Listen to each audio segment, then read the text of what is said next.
weather situations, specially built radios are automatically activated by this tone to warn you of impending weather hazards in central Arizona.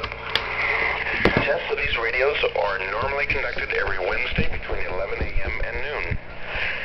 If there is a threat of or existing severe weather in your area on Wednesday, the test will not be conducted. Reception of this broadcast and the warning alarm will vary at any given location. To provide the most consistent warning service possible, the warning alarm will be activated only for watches and warnings affecting Maricopa and northwest Pinal counties. This concludes a test of the NOAA weather radio warning device.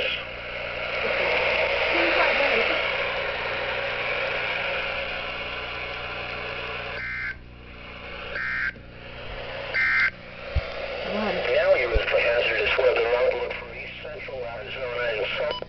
Jeez, that man kind of paused for a little bit.